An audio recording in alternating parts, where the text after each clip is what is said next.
बड़ी खबर आपको बता दें कि बांग्लादेश के वरिष्ठ हिंदू नेता और पूर्व जल संसाधन मंत्री रमेश चंद्र सेन की हिरासत में मौत हो गई है।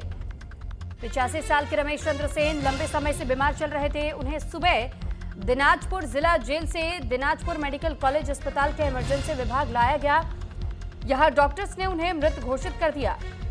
रमेश चंद्र सेन 5 बार सांसद चुने गए और वे आवामी लीग के वरिष्ठ नेता थे। उन्होंने 2024 के आखिरी चुनाव में भी जीत हासिल की थी। शेख हसीना सरकार में उन्होंने मंत्री के रूप में अपनी भूमिका निभाई। हाल ही में उन्हें हत्या समेत 3 मामलों में आरोपी बनाया गया था। रमेश चंद्र सेन को जितनी चिकित्सा सुविधा मिलनी चाहिए थी वो नहीं मिल पाई। अगस्त 2024 में उनकी गिरफ्तारी के समय सोशल मीडिया पर उनकी तस्वीरें खूब वायरल हुई थी। तस्वीरों में उनके हाथ रस्सियों से बंधे हुए दिखाई दिए थे।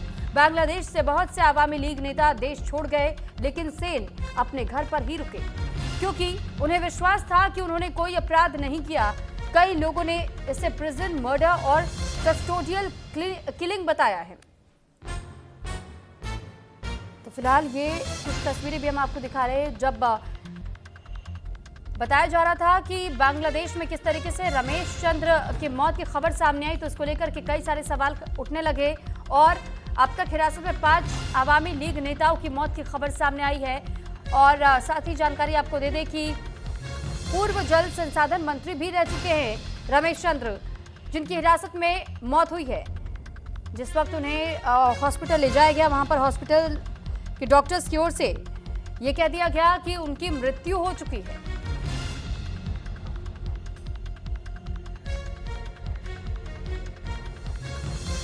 सवाल बार बार मोहम्मद यूनुस की सरकार पर भी खड़े हो रहे हैं कि क्या इन नेताओं की गलती सिर्फ इतनी थी कि वो हिंदू थे, इस वजह से उनको प्रॉपर ट्रीटमेंट नहीं दिया गया, यानी कि जिस चिकित्सा सुविधा की जरूरत थी वो चिकित्सा उन्हें मिल नहीं पाई, वो मुहैया नहीं कराई गई। यहां तक कि सिर्फ नेताओं की नहीं, आपने इससे पहले भी देखा होगा कि कई इनोसेंट पीपल्स जिनको हम कहते हैं, जो कि बेहद मासूम लोग, जिनकी कहीं कोई गलती भी नहीं रही, लेकिन जानबूझकर कभी ब्लास्फेमी का मामला तो कभी किसी तरीके से चोरी का मामला लगा करके और लोगों को मौत के घाट उतारा जाता रहा है।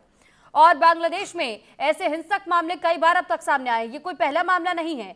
एक हिंदू नेता को भी टारगेट किया जा रहा है। आप इससे स्थिति का अंदाजा बांग्लादेश में लगा सकते हैं कि बांग्लादेश में क्या वाकई कोई भी हिंदू व्यक्ति अपने आप को सुरक्षित महसूस कर पाएगा, क्योंकि आम लोग तो पहले से परेशान है ही। आम लोगों को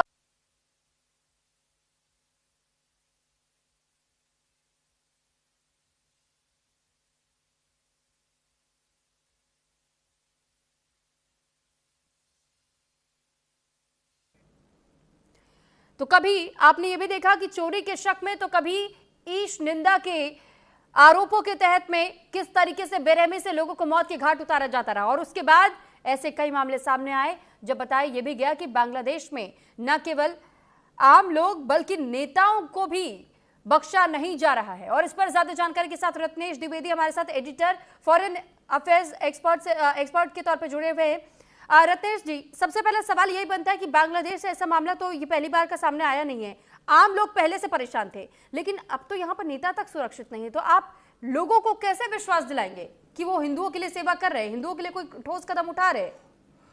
देखिए सुरभि, बांग्लादेश में स्थिति बहुत ही खराब है और ऐसे समय में जब चुनाव सर पर हैं, ये भी अनुमान लगाना, ये भी पता करना कि चुनाव साफ सुथरे होंगे कि नहीं होंगे, ये भी एक चिंता का विषय है। इसमें आप देखिए कई सारे मानवाधिकार संगठनों ने वहाँ जाकर कई सारी रिपोर्ट तैयार की, जिसमें ये टारगेटेड किलिंग और वेल प्लान्ड किलिंग बहुत ज़्यादा हो गई। इनकी संख्या पिछले 1 साल में 417 से भी ज़्यादा कई सारे संगठनों ने बताई है। ऐसे में ये जो पहली बार इतने बड़े नेता की हत्या हुई, जो 5 बार सांसद चुने जा चुके हैं, केंद्र अवामी लीग सरकार में मंत्री भी रहे हैं, ये बहुत ही चिंता का विषय है। और ये इससे कनेक्ट करके देखा जा सकता है जिस तरह से हिंदू माइनॉरिटीज की वहाँ पर हत्या हो रही है। यूनिस सरकार कंप्लीटली फेल्ड है। वहाँ फेल्ड क्या है, उसी की सरपरस्ती में ये सारे काम हो रहे हैं। जो हिंदुओं की लिंचिंग हो रही है या उनकी हत्या हो रही है या उनके घर जलाए जा रहे हैं अलग अलग तरीके से। किसी को पैसे की चोरी में फंसाकर, किसी को और किसी तरीके से। तो ये जो तमाम सारे, इसमें एमनेस्टी इंटरनेशनल भी है, इन सारे संगठनों ने ये बताया है कि बांग्लादेश में वेल प्लान्ड किलिंग हिंदुओं की हो रही है और ये यूनुस सरकार की सरपरस्ती में हो रही है।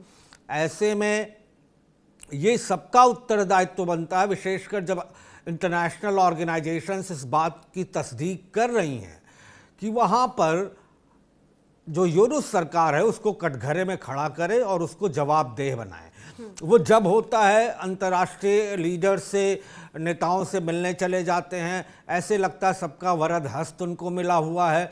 और कहीं ना कहीं जिस तरह से पाकिस्तान की दोस्ती बढ़ी है बांग्लादेश से यूनुस सरकार आने के बाद, इसमें जिस तरह 1971 में हुआ था कि आईएसआई का डायरेक्ट रोल उसमें देखा जाता था जो बांग्लादेश में होता था, अब भी हमें मान सकते हैं कि कहीं ना कहीं हो सकता है यूनुस सरकार को डायरेक्शन मिल रहा हो।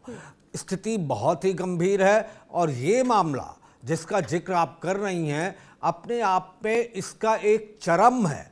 जिस तरह से अभी तक आम आदमी वहाँ पर मारे जाते थे, उनकी हत्याएं होती थी आम हिंदुओं की, अब इतने शीर्ष नेता को जिस तरह लापरवाही बरती गई है जानबूझकर और उनको मेडिकल फैसिलिटीज अवेलेबल नहीं कराई गई हैं, तो कहीं ना कहीं उसी से कनेक्टेड हम मान सकते हैं।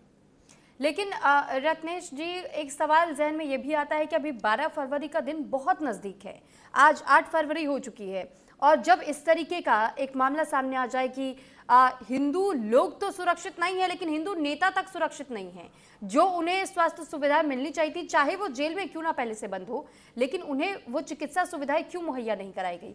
क्या ये जानबूझ करके किया जा रहा है? तो क्या इसे इस नजरिए से भी देखा जाना चाहिए कि 12 फरवरी को वहां चुनाव भी होने वाले हैं, तो उससे पहले एक बड़ा मुद्दा इसे बनाया जा सकता है?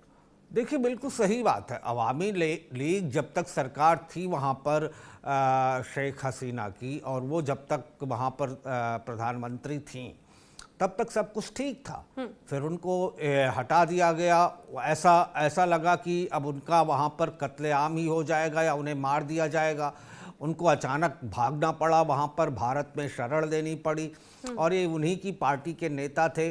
तो ऐसे में जब चुनाव अभी हैं कुछ दिनों बाद, चंद रोज बाद, इस तरह की मेडिकल नेग्लिजेंस की जो घटना है उसको कहीं ना कहीं कनेक्टेड देखा जा सकता है चुनाव से भी, और जिस तरह से माइनॉरिटी हिंदुओं को वहाँ पर परेशान किया जा रहा है, उनकी हत्याएं हो रही हैं, मॉब लिंचिंग हो रही है, उससे कनेक्टेड जरूर हम देख सकते हैं। क्योंकि मेडिकल नेग्लिजेंस एक ऐसा मामला है जिसमें सारी सुविधाएं अस्पताल के अंदर होते हुए भी उन सुविधाओं को मरीज तक पहुंचने में देरी करना या प्रोवाइड ना करना, ये शामिल होता है, और डॉक्टर्स भी इसमें लापरवाही बरतते हैं।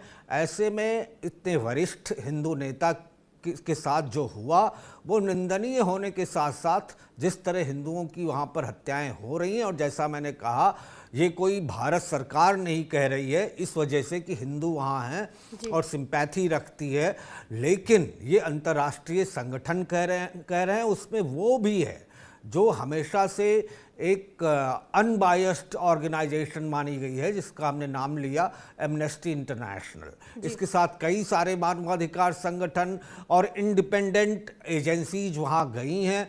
उन्होंने इस बात की तस्दीक की है, इस बात को प्रूव किया है कि वहाँ पर हिंदुओं के साथ वेल प्लान्ड टारगेटेड किलिंग हो रही है, और ये घटना उसी कड़ी का एक हिस्सा प्रतीत होती है। बिल्कुल, आपने क्योंकि मानवाधिकार उल्लंघन का भी जिक्र किया, और वाकई इसको लेकर के अब सवाल खड़े भी हो रहे हैं, और ये पूछा जा रहा है मोहम्मद यूनुस की सरकार से भी कि जिन्हें नोबेल पुरस्कार विजेता के रूप में देखा गया, और उनसे ये उम्मीद की जाती रही कि शांति बहाली होगी, ना तो बांग्लादेश में शांति की उम्मीद अब की जा सकती है, और ना ही खासतौर पर जब तक मोहम्मद यूनुस है, ना ही दूसरी तरफ हम ये देख रहे हैं कि हिंदू वहां पर सुरक्षित है जब से मोहम्मद यूनुस की अंतरिम सरकार बनी है।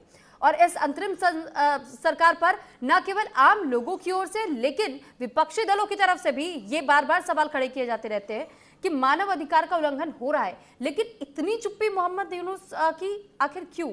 किस तर्ज पर? क्या उन्हें किसी तरीके का कोई पीछे से उन्हें एडवाइस किया जा रहा है, उन्हें सजेशंस दिए जा रहे हैं कि इस समय पे आपको चुप रहना है, इस समय पे आपको ये स्टेप उठाना है? क्योंकि हमने सिर्फ उन्हें निंदा करते हुए देखा और कुछ नहीं।